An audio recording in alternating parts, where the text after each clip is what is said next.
Saya beri tema pembahasan kita pagi ini, judulnya begini. Ternyata COVID-19 itu sudah ada obatnya. Wah, pasti ini jadi harapan buat kita semua. Sedih memang kalau melihat fakta ini. Tadi malam ada 2 orang yang saya kenal baik meninggal karena COVID ini. 1 karena terlambat penanganan. Nah, lepas daripada semua kesedihan, semua rasa takut yang menghantui semua manusia di dunia selama setahun lebih ini. Ternyata COVID-19 sudah ada obatnya. Dan obat COVID-19 bukan buatan manusia, bukan buatan pabrik farmasi manapun juga. COVID-19 ternyata obatnya itu dari diri kita sendiri. Nah, sekarang kita akan merenungkan bagaimana kita bisa mendapatkan obat itu. Ada 2 hal yang selalu didengung-dengungkan selama setahun lebih ini, sejak Maret 2020 sampai hari ini. 1, hidup yang bersih, rajin cuci tangan.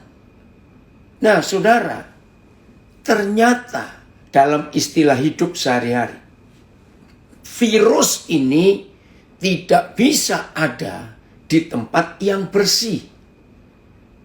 Ya, kalau kita pakai logika, anjuran dari semua protokol kesehatan, rajin cuci tangan. Ternyata virus ini kalah dengan sabun. Nah, unik bukan?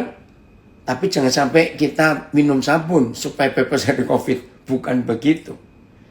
Tapi kata bersih, semua agama di dunia, ya, semua agama di dunia selalu mengajarkan kebersihan. Bersih dari 3 area hidup kita. 1, area spiritual. Kita harus bersih. Ya, roh kita, spiritual kita harus bersih. Nah, bersihnya spiritual kita itu karena kita mentaati peraturan-peraturan yang Tuhan ajarkan kepada kita. Kita semua tahu, semua agama di dunia, ya, semua agama di dunia mengajarkan hidup suci. Nah, kata suci dalam peraturan Tuhan itu, inilah kebersihan itu. Jadi kalau kita bisa menjaga spiritual kita, roh kita, tetap taat kepada peraturan-peraturan Tuhan, percayalah virus itu gak akan kena kepada kita. 2, bersih secara mental, secara jiwa. Dalam kitab suci Injil, ada seorang yang disebut Nabi Sulaiman. Salomo dalam istilah kami pernah berkata bahwa hati yang gembira itu adalah obat yang manjur. Tapi orang yang putus asa, takut, gelisah, marah, dengki, dan sejenisnya, itu mengeringkan sumsum. Nah, Nabi Sulaiman berkata begitu.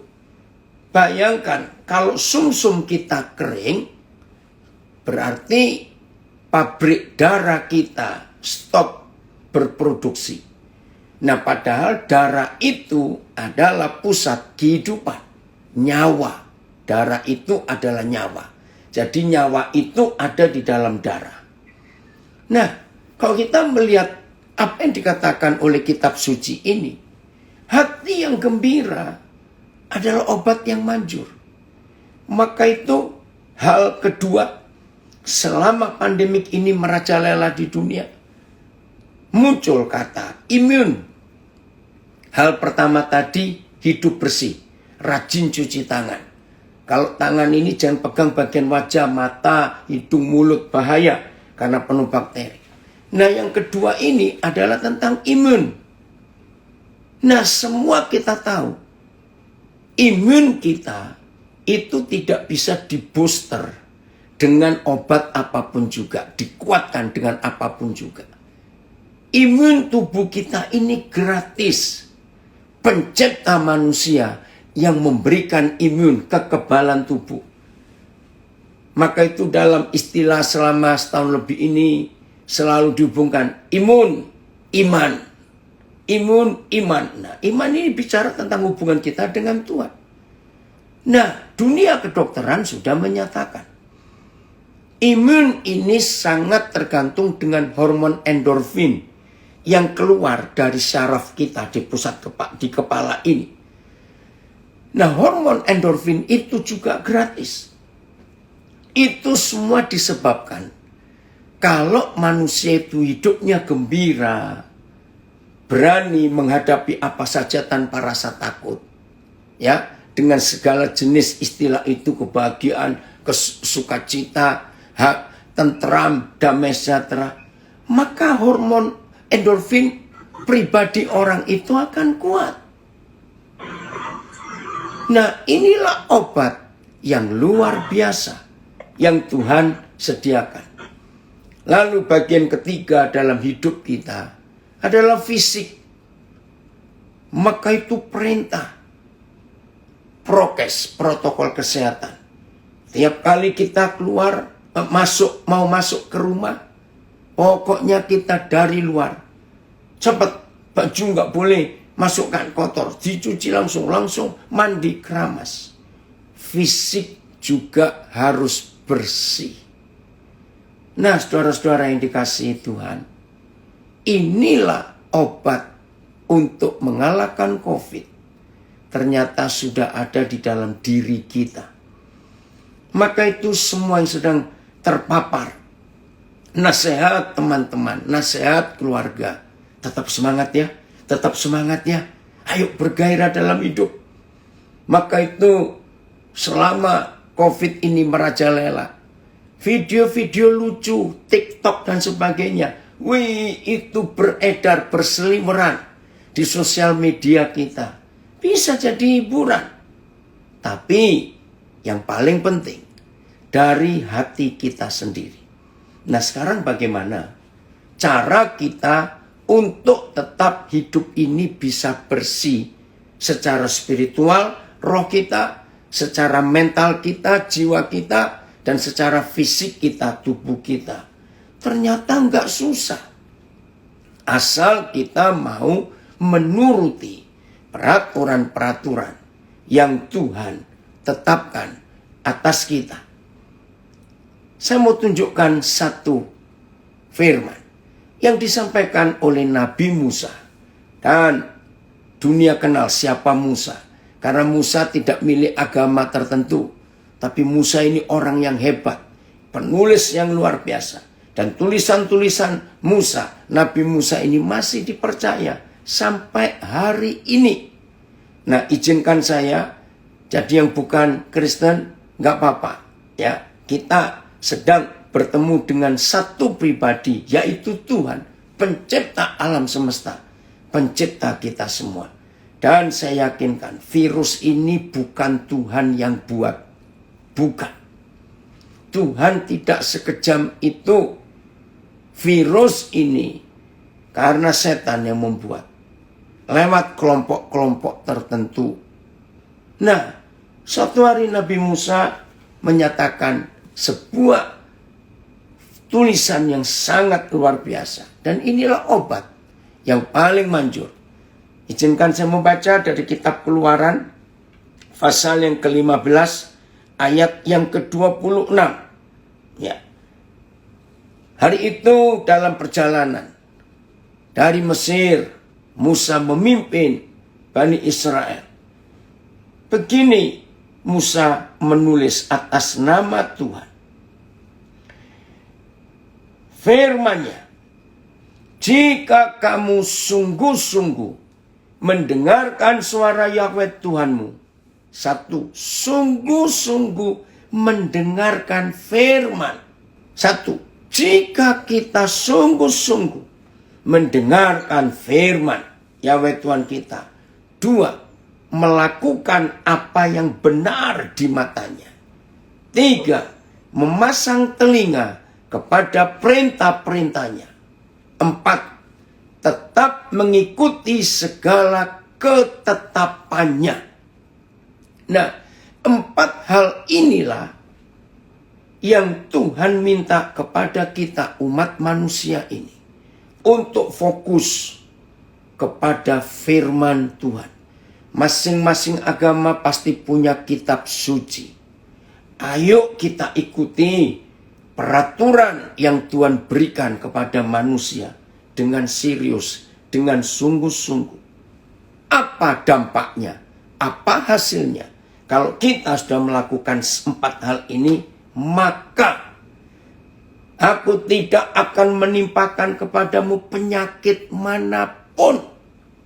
Nggak ada penyakit itu yang telah kutimpakan kepada orang Mesir. Ini jaminannya, sebab aku Tuhanlah yang menyembuhkan engkau. Ini luar biasa. Inilah obat. Maka itu saya katakan di awal tadi. Sampai hari ini belum ada manusia dan pabrik farmasi sehebat apapun yang menemukan ini. Ternyata obatnya sudah ada di dalam diri kita. Oke, kita lanjutkan. Nah, dari 3 bagian hidup kita, spiritual kita, mental kita, mental itu dari pikiran dan hati, 2 fisik kita. Rekan-rekan, saudara-saudara, ternyata yang paling susah untuk tunduk kepada hukum dan perintah Tuhan itu yang di tengah, yaitu jiwa kita, pikiran, perasaan kita. Ini yang paling susah diatur. Spiritual kita gampang. Walaupun untuk ibadah juga sangat terbatas, tapi tetap kita bisa ibadah kepada Tuhan secara pribadi. Begitu pula dengan fisik kita. Gampang, asal hidup bersih, rajin cuci tangan, ya. Jaga makanan-makanan kita, gampang. Maka itu tinggal 1, mental kita ini loh.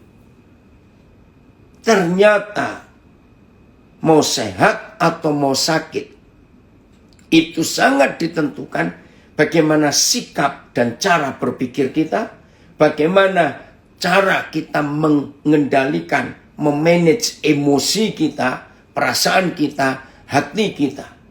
Ini yang paling sulit. Nah, di antara semua penyebab imun kita turun, penyebab hormon endorfin kita tidak berproduksi lengkap, ya, ini penyebabnya. 1, khawatir, cemas, takut, gelisah. Ayo kita renungkan. Sebagai manusia ternyata ini sulit untuk kita kendalikan dalam hidup kita. Saya ulangi lagi, khawatir, takut, gelisah. Pasti semua kita sudah sering dengar kisah-kisah yang tragis selama COVID ini. Ada orang yang fisiknya sehat.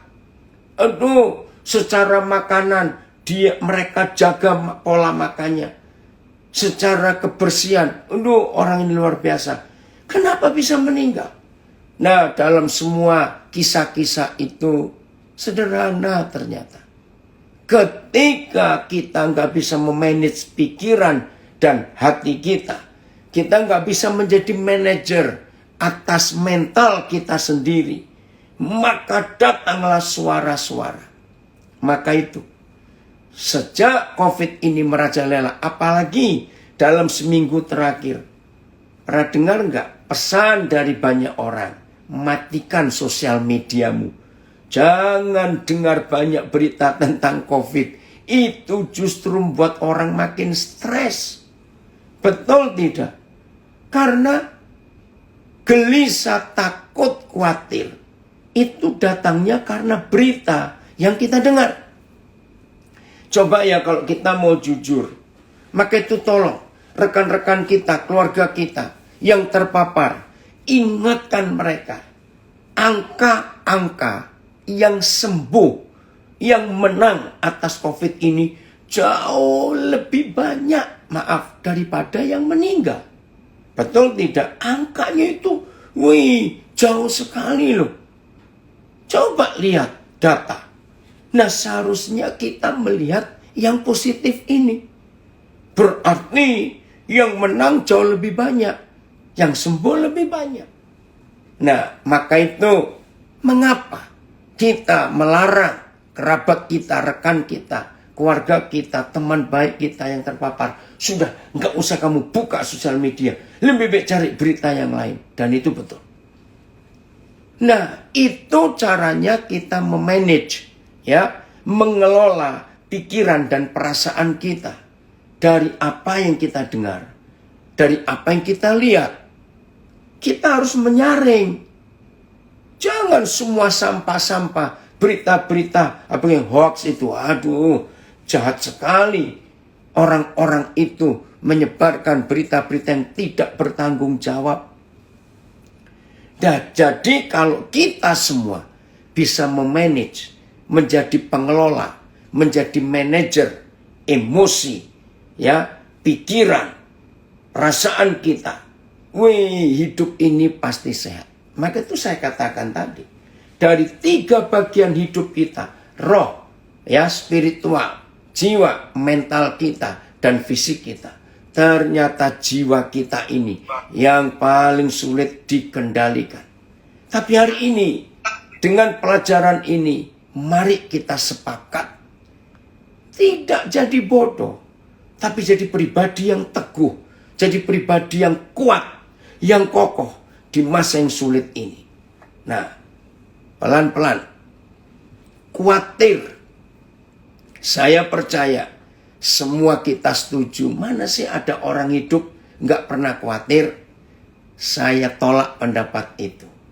Ayo kita cari. Ternyata di sekitar kita ada orang-orang, manusia seperti kita yang tidak pernah tahu rasa khawatir itu apa. Dan mereka pun nggak pernah tahu rasa khawatir itu apa. Dan mereka pun tidak pernah tahu sumber khawatir itu apa. Siapa mereka? Keren. Anak-anak kecil. Anak-anak kecil itu luar biasa. Nah, kemarin sore kira-kira jam 5 saya dapat kabar salah satu cucu kemenakan saya, ya. Jadi cucunya adik saya yang dekat kepada saya. Kalau saya datang ke kotanya, dia tahu, dia pasti cari. Dia mau dengar saya khotbah. Masih kecil. Waktu dia masih umur 2-3 tahun itu, berapa kali itu kalau saya datang khotbah ke kotanya, anak ini. Dia langsung minta gendong. Jadi saya pernah sambil mengajar, sambil gendong anak ini. Dia dengar firman. Nah, kemarin dinyatakan dia positif. Ya, dia baru umur 7 tahun. Terus saya kaget dengar itu. Saya suka video call dengan dia. Begitu dia jawab video callnya, dia ceria, dia tertawa, dia masih main-main. Nah, itulah anak kecil. Nah, maka itu saya bilang pada orang tuanya, atau jangan-jangan alatnya yang salah itu. Enggak begini. Ya, orang bilang OTG, orang tanpa gejala. Kadang-kadang saya juga mikir loh. Nah, kalau tanpa gejala, terus gejala apa yang menunjukkan alat itu orang ini positif? Ya maaf ya, saya nggak pandai, nggak ngerti soal istilah-istilah itu. Cuma saya tuh mikir secara pikiran orang awam. Kalau nggak ada gejalanya, terus bisa tahu positif itu dari gejala yang mana? Terus apa yang diketahui? Orang Jawa bilang, sembuh sakarepmu. Gitu. Karena nggak ngerti itu kok bisa. Anaknya nggak apa-apa. Nah, pagi ini saya belum sempat ngecek dia. Tapi kok lihat saya semalam sore saya lihat dia, ceria sekali. Nah, jadi ada ternyata manusia hidup tanpa khawatir, anak-anak. Lalu kita kejar lagi. Kok bisa anak-anak itu hidup nggak khawatir? Nah, inilah pertanyaan yang penting dalam hidup kita. Jadi kita yang sudah gede-gede seperti ini, ya, saya berkata sudah dewasa, sudah tua, bisa hidup tanpa khawatir. Seperti anak-anak yang tidak punya rasa khawatir. Karena selama anak-anak itu masih lihat ada ayah ibunya, dia nggak akan khawatir. Saya beri bukti. Ya, saya nggak tahu ada yang punya pengalaman seperti ini atau tidak. Suatu hari ayah ibu di rumah lagi duduk dengan anak-anaknya yang di bawah 10 tahun ya umurnya. 3 orang anak misalnya. 8 tahun, 6 tahun, 4 tahun misalnya. Malam itu ayah ibu berkata kepada anak-anak, anak-anak, kita nggak tahu lo besok mau makan apa. Karena papa mama sudah nggak punya cukup uang untuk belanja. Paling yang ada sedikit ini kita makan besok. Anak-anak dengar loh apa yang orang tua katakan. Pertanyaan saya, mereka nangis? 3 anak ini nangis? Enggak. Mereka khawatir? Tidak. Percaya mereka lompat-lompat, main-main lagi, kejar-kejaran lagi. 3 kakak beradik ini. Kok bisa? Nah ini loh. Di pikiran anak-anak itu, maaf, ini kalimat mungkin kurang bagus, tapi untuk menyadarkan, kami nggak butuh apa-apa, kami nggak mau tahu semua kesulitan. Pokoknya ada papa mama, ada ayah ibu, beres semuanya. Betul tidak? Maka itu, Tuhan Yesus mengajarkan, kita semua punya satu ayah, satu bapa, yaitu pencipta alam semesta, yang adalah Tuhan kita semua. Maaf, saya tidak bicara tentang agama. Tapi, ketika dalam sebuah buku, nah buat kami kitab Injil, itu dituliskan, Tuhan atas alam semesta, itulah Bapa, itulah Ayah, Romo bagi semua kehidupan. Jadi, saudara-saudara, kalau kita ingin hidup tanpa kekhawatiran, bersikaplah seperti seorang anak melihat bapaknya. Anak itu akan merasa aman. 2 minggu lalu, atau hampirlah 10 hari yang lalu, saya masih ada di Denpasar. Nah, bertemu dengan keluarga, salah satu keluarga anak saya punya berapa anak di sana. Dan saya punya 2 cucu dari anak ini. Suatu siang, ayahnya berkata kepada saya, Pap, saya itu punya pertanyaan. Saya tanya apa? Anak kami itu kalau sudah tidur lelap betul. Terus, itu nggak tahu tangan kanannya, tangan kirinya, itu meraba-raba. Dan begitu tangannya itu bisa nyentuh, ya entah tangan saya, tangan mamanya, langsung tidur lagi. Satu kali, tangannya nggak nyentuh apa-apa. Oh, saya tertawa itu. Terus kakinya itu kiri kanan begitu. Nah, begitu kakinya nyentuh badan kami, bagian salah satu dari badan kami, dia tidur. Tidur nyenyak loh. Tapi suatu saat kami perhatikan. Nah, kami mau ngetes. Jadi ketika tangannya lagi cari kami, kakinya lagi cari kami itu menghindar.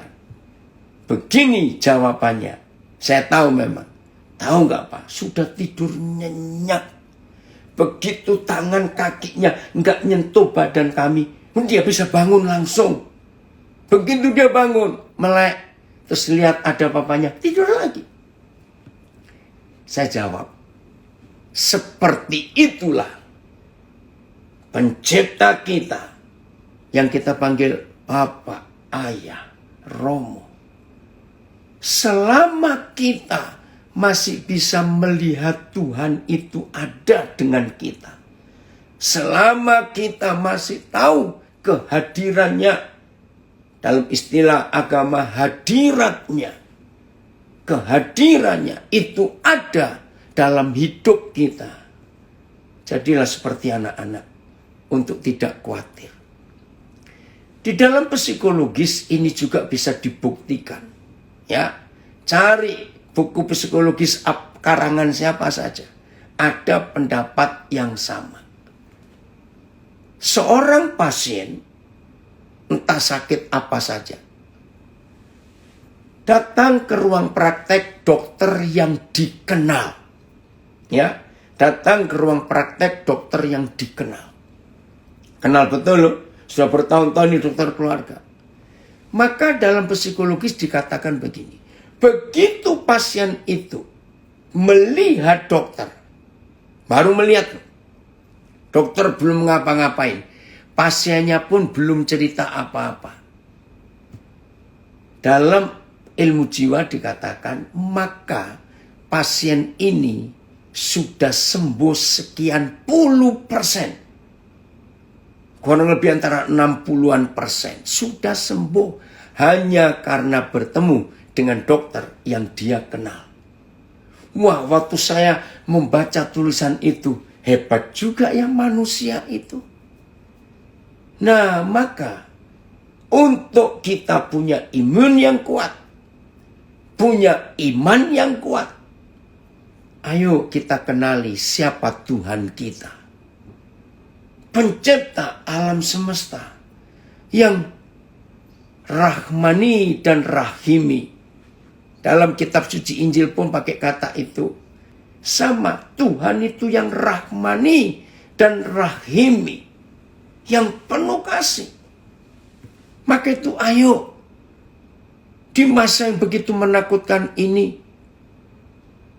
kita berusaha untuk mengenal siapa Tuhan kita. Ternyata dia ayah buat kita. Dia bapa buat kita semua. Ini luar biasa. Percayalah. Rekan-rekan yang dikasih Tuhan, saudara semuanya. Obat COVID sudah ada gratis di dalam tubuh kita. Ayo kita bangkitkan. Nah, untuk meningkatkan imun dan iman kita. Ternyata cuma satu, kenali Tuhan sebagai Bapa yang sayang kita semuanya. Dalam kitab Injil disebut Raja Daud. Suatu hari Nabi Daud pernah berfirman, menuliskan ini. Mazmur 103 ayat yang ke-12 dan 13. Mazmur 103, Jabur dalam Al-Quran.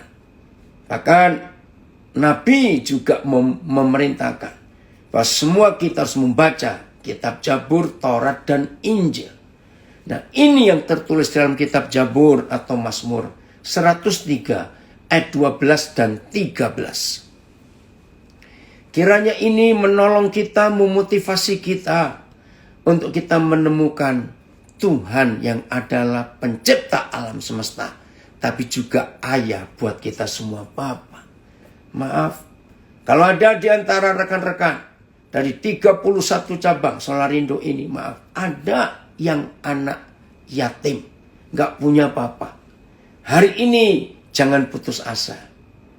Ada papamu di surga yang sayang kita semuanya.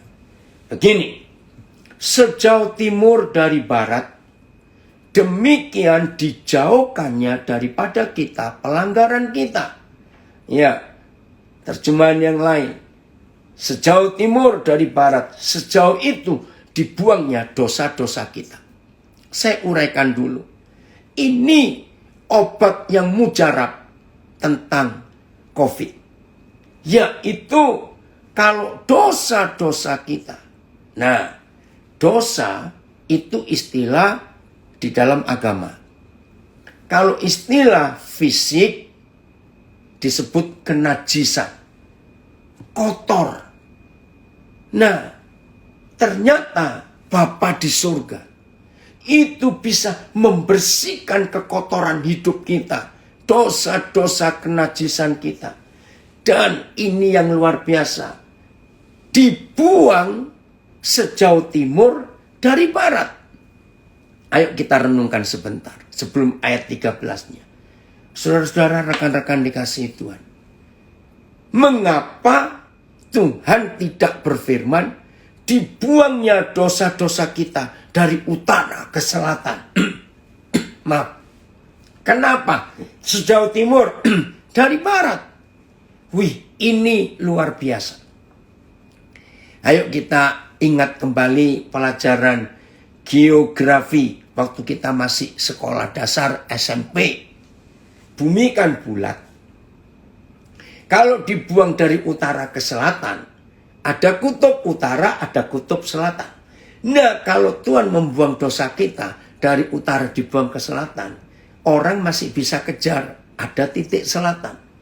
Tapi karena bumi ini bulat, ya mudah-mudahan di antara kita nggak ada kelompok yang percaya bumi datar ya. Maaf ini. Nah, karena bumi ini bulat, coba merem sebentar. Kalau bumi ini bulat, ayo buat teka-teki tebak-tebakan. Kalau bumi ini bulat, bisa tahu nggak titik timur mana, titik barat mana? Ayo merem sebentar. Nggak ada. Karena bumi ini bulat, maka itu titik timur, titik barat nggak akan pernah ketemu. Ya saya minta, saya harap nggak ada yang nganggur ya. Saya mau buktikan. Mau kelilingi dunia ini, nanti cari titik temu, titik timur, titik barat. Sekaya-kayanya orang kaya nggak ada yang iseng lah. Ngapain muteri bumi cari titik timur, titik barat? Nggak ada. Nah, rekan-rekan, salah satu penyebab imun kita tidak bisa kuat.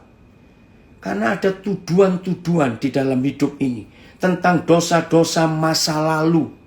Oh, memang setan itu kurang ajar betul. Suka menghadirkan dosa masa lalu kita di hari ini. Coba renungkan. Tidak ada manusia sekuat apapun, kalau tiba-tiba si penuduh dan si pendakwa. Dalam kitab suci, setan itu disebut penuduh dan pendakwa. Betul. Suka nuduh. Sekuat apapun fisik, mental seseorang.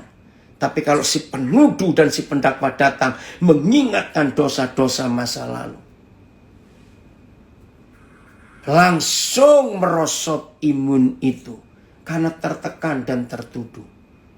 Nah, tolong sampaikan kepada semua kenalan saudara, kerabat, sahabat kita. Selama COVID ini, jangan pernah mau ada dosa-dosa, kotoran-kotoran. Ingat loh, harus bersih hidup ini selama COVID ini. Datang kepada Tuhan.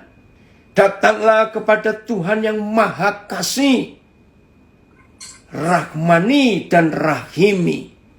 Itu kata yang luar biasa. Nah, di situ kata rahim adalah tempat seorang ibu menyimpan kehidupan anaknya. Rahim. Itulah Bapa kita. Rahman, rahmat. Rahmatnya besar. Besar setiamu. Selalu baru tiap pagi rahmatmu. Itu Bapa kita. Maka itu jangan ada yang tertuduh lagi. Kalau memang kita melakukan dosa, cepat datang kepada Tuhan. Bertobat, minta ampun. Maka dia buang dosa kita. Dari timur ke barat, hilang. Nggak ada orang bisa ngejar lagi. Tapi kalau dibuang dari utara ke selatan, orang masih bisa nuduh. Ingat loh.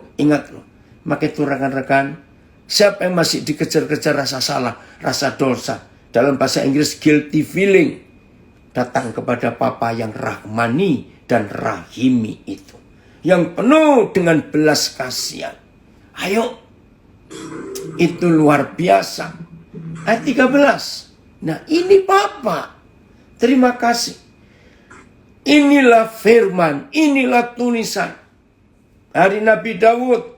Seperti Bapa sayang kepada anak-anaknya. Terima kasih Tuhan.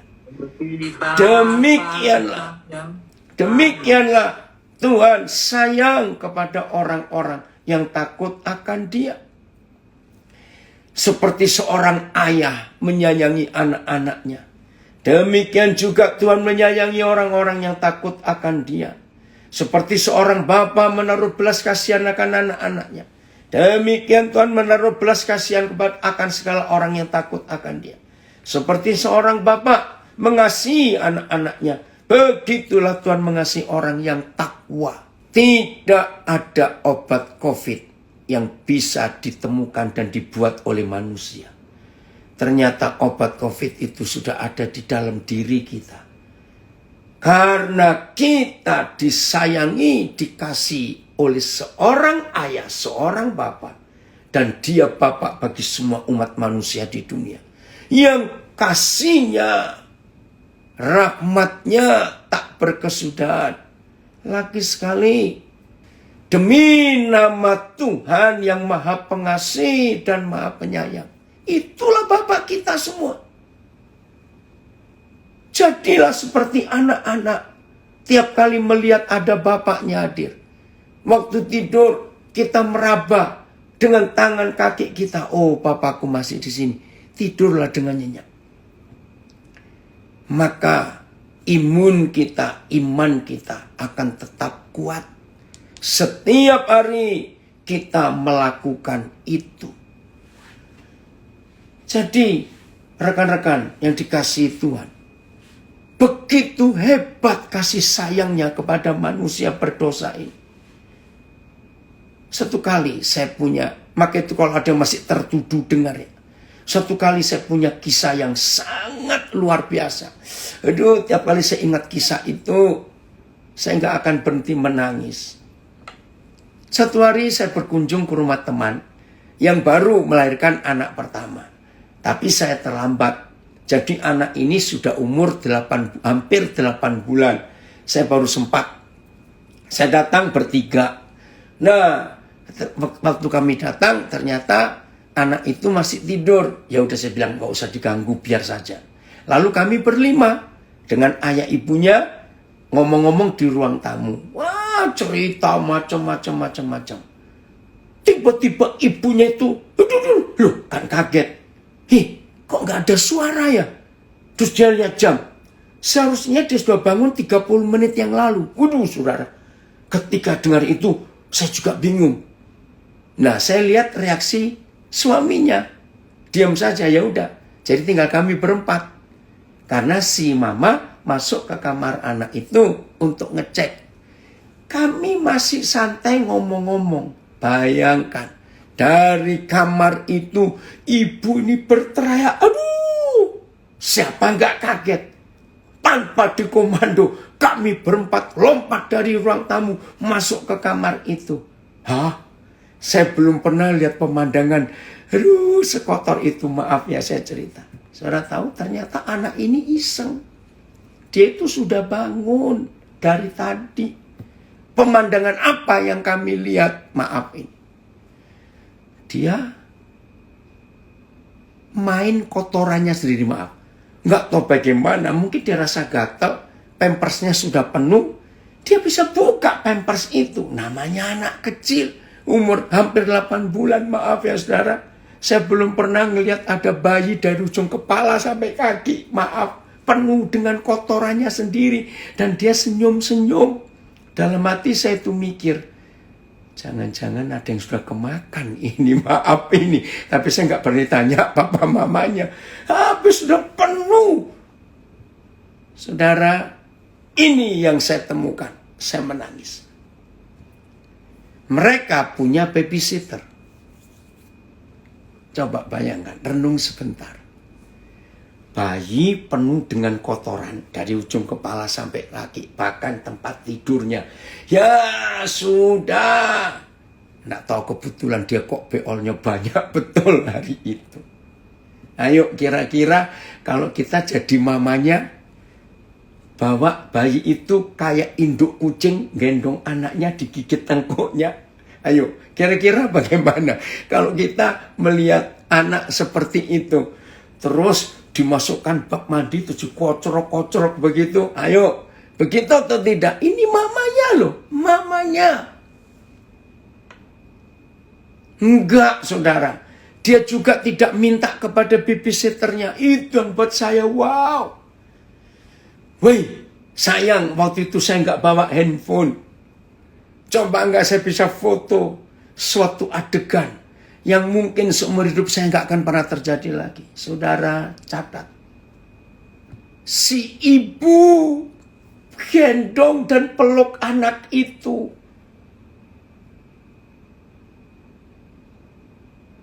Saya terpaku sejenak.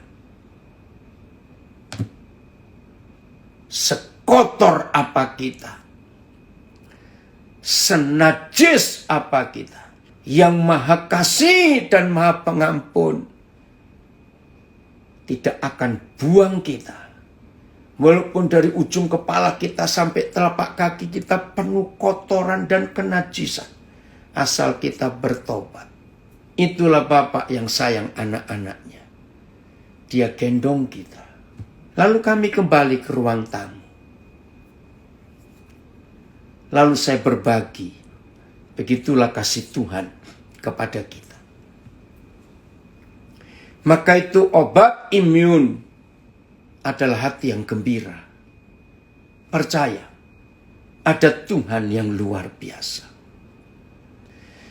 Nikmati kasih Tuhan yang luar biasa. Dia tidak memandang manusia dari sudut agama, budaya, bahasa, tidak.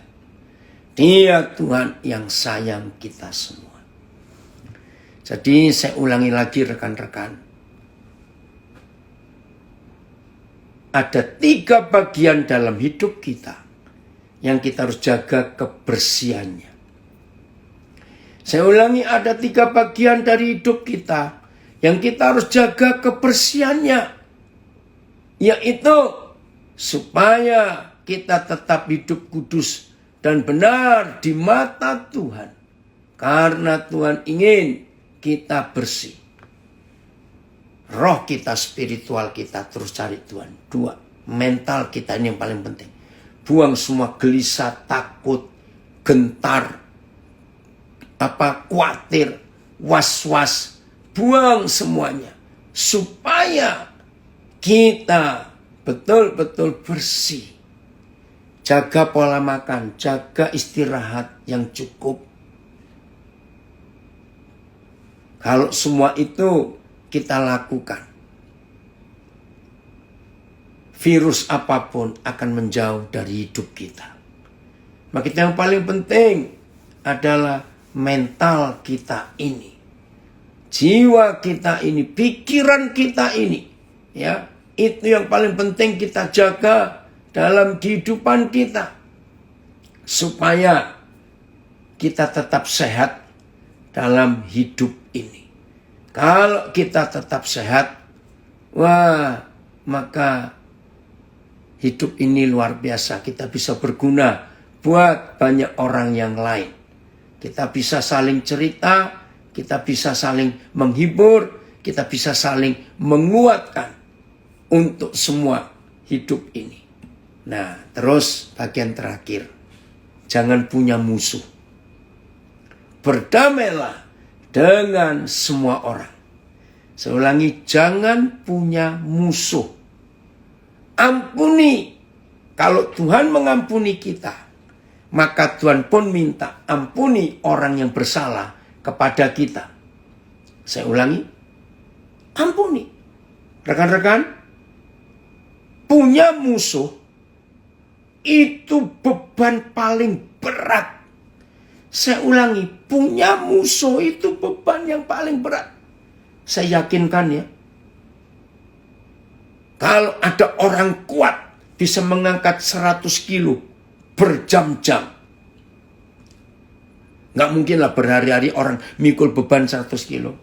Tapi saya mau katakan hari ini, orang pendendam itu seperti sekuat apapun dia sedang ngangkat beban 100 kilo berhari-hari.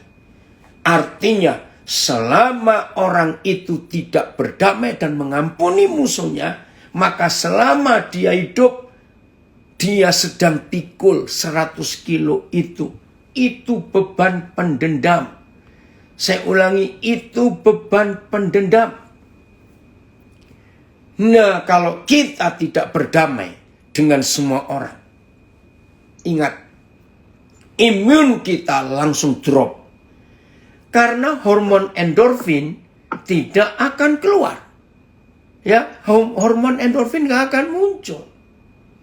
Karena tertekan oleh dendam. Hormon endorfin hanya keluar ketika ada sukacita di hidup kita. Ada rasa optimis di hidup kita. Dan itu sungguh-sungguh luar biasa hasilnya.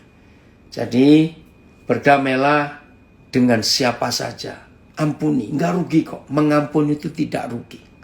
Ada seorang bijak pernah berkata, orang yang tidak mengampuni orang lain, ditulis begini, dia nyuruh orang itu minum racun. Dengar ya, dia menyuruh musuhnya itu minum racun. Tapi yang mati dia, bukan musuhnya itu. Nah, itu kan orang bodoh. Maka itu ayo kita mengampuni, berdamai. Maka hidup ini penuh dengan sejahtera. Gak usah khawatir tentang masa depan. Apalagi saudara kerja di Solar Indo, gak usah khawatir. Saya kenal Pak Yeski, saya kenal Pak Endro. Ya, asal hidup taat, hidup nurut kepada Tuhan, kepada pimpinan, maka hidup ini akan luar biasa. Inilah obat COVID gratis dari dalam diri kita sendiri. Taati semua hukum-hukum Tuhan. Hidup bersih secara spiritual, roh, secara mental, jiwa, dan secara fisik. Maka kita akan sehat. Nah, jadi semua kita mulai hari ini hidup benar ya di hadapan Tuhan. Hidup taat kepada Tuhan. Maka hidup ini pasti sehat. Bersihkan diri kita dari semua yang najis, dari semua yang kotor. Karena Tuhan mengampuni. Salam sejahtera, salam sehat untuk kita semua. Dan bagikan obat gratis ini kepada siapa saja yang kita temui. Tuhan memberkati kita semuanya.